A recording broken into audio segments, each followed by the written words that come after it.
AP ఉప ముఖ్యమంత్రి పవన్ కళ్యాణ్ తన సొంత నియోజకవర్గంలో పీఠికాపుర సంక్రాంతి సంబరాలు అంగరంగ వైభవంగా జరగబోతున్నాయి. దానికి సంబంధించినటువంటి ఏర్పాట్లు ఎప్పటికే అన్ని కూడా పూర్తయినటువంటి పరిస్థితి ఉంది. అలాగే ఎమ్మెల్సీ పిడుగు హరిప్రసాద్తో పాటు మొత్తం అందరూ కూడా పరిశీలిస్తున్నటువంటి పరిస్థితి. ఏర్పాట్లు ఏ విధంగా తెలుసుకునే ప్రయత్నం చేద్దాం. సార్ చెప్పండి, ఈ యొక్క పీఠికాపుర సంక్రాంతి సంబరాలుగా నామకరణం చేశారు. ఈ యొక్క సంబరాలు ఏ విధంగా జరగబోతున్నాయి? పిఠాపురం అనే పేరుతో స్థిరపడిన ఈ ప్రాంతం ఒకప్పుడు పీఠికాపురంగా విరాజిల్లింది.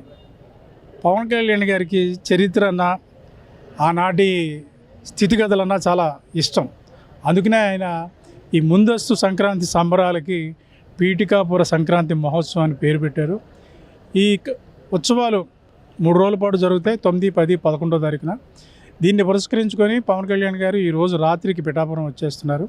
ఆయన 3 రోజుల పాటు ఈ ప్రాంతంలో ఉంటారు. రేపు ఉదయం అంటే 9వ తారీఖు ఉదయం 10:30 గంటలకి ఈ పీఠికాపుర సంక్రాంతి మహోత్సవానికి ఆయన చేతుల మీదుగా ప్రారంభోత్సవం జరుగుతుంది. అనంతరం కొన్ని అభివృద్ధి కార్యక్రమాలు కూడా దాదాపు 172 కోట్ల రూపాయలతో అభివృద్ధి కార్యక్రమాలకు అదే ప్రాంగణంలో ఆయన శంకుస్థాపన చేస్తారు.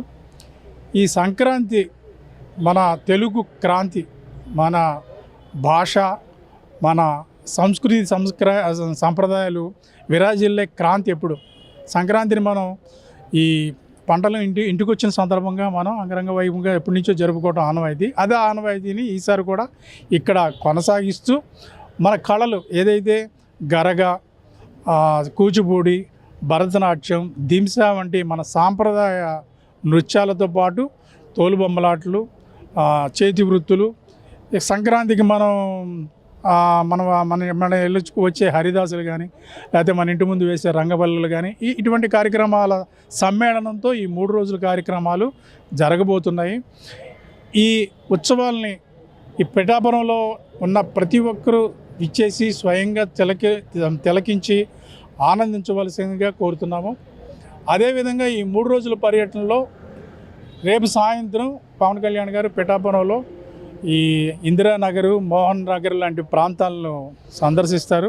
ఈ మధ్యకాలంలో వచ్చిన వరదలకి ఆ ప్రాంతంలో బాగా ఇళ్ళు దెబ్బతిన్న సంగతి మనందరికీ తెలిసిందే. వాటిని చూస్తారు. 10వ తారీఖు ఉదయం గొల్లపురంలో కూడా పర్యటన ఉంటుంది.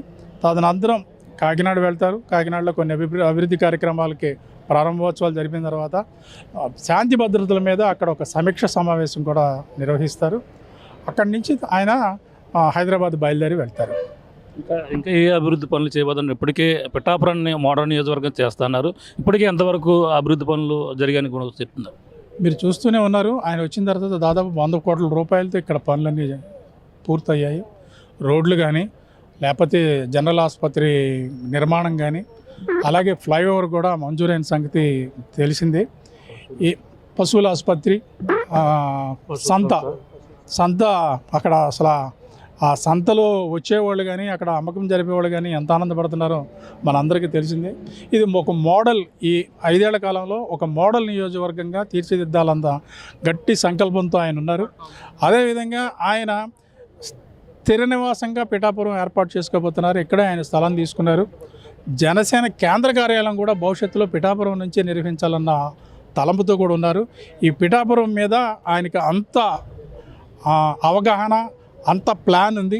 ముందుగా ఏం చేయాలి, ఇక్కడి నుంచి ఎటువంటి కార్యక్రమాలు నిర్వర్తించాలి అన్న దాంతో ఒక మోడల్ నియోజకవర్గంగా ఈ ప్రాంతం అభివృద్ధి చెందుతుందా అని చెప్పడంలో అతిశక్తి ఏం లేదు. ఇంకా ఏం జరగబోతుందంటే, ఇక సంక్రాంతి సంబరాలు కన్వీనియర్ రీతిలో జరగబోతుంది అన్నారు. 3 రోజుల పాటు ఏమేమి ఉండబోతుందండి అక్కడ ఎంటర్టైన్మెంట్ ప్రోగ్రాలు అన్నీ కూడా? దాదాపు 400 మంది కళాకారులు ఈ కార్యక్రమాల్లో పాల్గొనబోతున్నారు. 3 రోజుల పాటు ఉదయం నుంచి సాయంత్రం వరకు ఈ కార్యక్రమాలు ఉంటాయి. ఇప్పుడు ఇంతకుముందే మీకు చెప్పాను, కొన్ని సాంప్రదాయ నృత్యాలతో పాటు మన కొంతమంది కళాకారులు కూడా ఇక్కడికి వస్తున్నారు. కళా ప్రదర్శనలు ఉంటాయి, అలా లలిత సంగీత విభాగాలు ఉంటాయి. ఇవన్నీ ఒక మిక్స్ ఆఫ్ కల్చరల్ ఫీస్ట్ అని చెప్పొచ్చు. దీన్ని అందరూ ఆనందించవచ్చు ఈ సంబరాల్లో. 3 రోజుల ముందే వచ్చే ఇక్కడ సంబరాలు జరిగే విధానం చూసుకుంటే అంతే కదండి. ఇప్పుడు ఆ పండగ 3 రోజుల పాటు ఎవరి కాళ్ళు ఇళ్ళ దగ్గర ఉండి పండుగ వేడుకలు చేసుకుంటారు. ఆ రోజుల్లో ఎవరు బయటికి రాలేరు. అందుకనే ముందుగా 3 రోజుల ముందు ఈ కార్యక్రమాలు ఇక్కడ ఏర్పాటు చేయడం జరిగింది. Okay sir, thank you. ఇది పరిస్థితి కనివిని ఎరిగిన రీతిలో. అలాగే ఏదైతే పీఠికాపుర సంక్రాంతి మహోత్సవాల పేరుతో భారీ ఎత్తున ఇక్కడ ఏర్పాట్లు అయితే చేశారు. దీని ఏర్పాట్లు దగ్గరుండి ఎలా అయితే ఎమ్మెల్సీ హరిప్రసాద్ ఎవరైతే ఉన్నారో ఇవన్నీ కూడా చూస్తున్నటువంటి పరిస్థితి ప్రధానంగా ఉందని చెప్పాలి. ఏదైతే కనివిని ఎరిగిదలో సంస్కృతి కార్యక్రమాలు, అలాగే మన సాంప్రదాయాన్ని ఉట్టుపడే విధంగా, అలాగే రైతులందరూ కూడా పంట చేతికొచ్చి తొలిసారిగా జరుపుకునే పండగ కావడంతోనే, అలాగే అటువంటి పంటని భోగభాగ్యాలతో ప్రతి ఒక్కరు కూడా జరుపుకునే విధంగా ఇక్కడ భారీ ఎత్తున అయితే ఏర్పాట్లు అయితే చేస్తున్నారు. అలాగే పవన్ కళ్యాణ్ కనివిని ఎరిగినలో అలాగే ఎన్నికల సమయంలో ఏదైతే ఇచ్చారో హామీ ప్రకారంగా ఒక మోడర్న్ నియోజకవర్గంగా తీర్చిదిద్దారు. పక్కన 100 పడకల ఆసుపత్రి కావచ్చు, పశువుల సంత కావచ్చు, అలాగే ఆ గోడ ఏదైతే ఆ సీ వాల్ ఏదైతే ఉందో దాన్ని కూడా నిర్మాణం కోసం అన్ని విధాలకు కూడా కృషి చేసినటువంటి పరిస్థితి ప్రధానంగా ఉందని కూడా చెప్పుకొస్తున్నారు. ఏదేమైనా 3 రోజుల పాటు పవన్ కళ్యాణ్ ఇక్కడే ఉంటారు. ఈ రోజు నైట్ కల్లా ఇక్కడ ఆర్ఎండ్బి గెస్ట్ హౌస్ పిఠాపురంలో ఉన్న ఆర్ఎండ్బి గెస్ట్ హౌస్కి అయితే చేరుకుని ఇక్కడ ఏర్పాట్లన్నీ కూడా పూర్తయినటువంటి పరిస్థితి ప్రధానంగా ఉందని చెప్పాలి. ఏదేమైనా ఈ యొక్క సంక్రాంతి పీఠికాపుర సంక్రాంతి మహోత్సవాలు అయితే కనివిని ఎరుగతిలో జరుగుతాయని ఎమ్మెల్సీ హరిప్రసాద్ అయితే చెప్తున్న పరిస్థితి ప్రధానంగా ఉందని చెప్పాలి. దిగున ఉన్న తాజా పరిస్థితి. కెమెరా అనిల్తో ప్రకాశ్, RTV పిఠాపురం నుంచి. చరిత్ర సృష్టించినోడు ఇప్పుడు ఆ చరిత్రని తిరగరాయబోతున్నాడు. అబద్ధాల గోడల్ని బద్దలు కొట్టి నిజాలను రాగా మీ ముందుంచబోతున్నాడు. నిజమైన వార్తల కోసం వెంటనే డౌన్లోడ్ చేసుకోండి రా యాప్ని.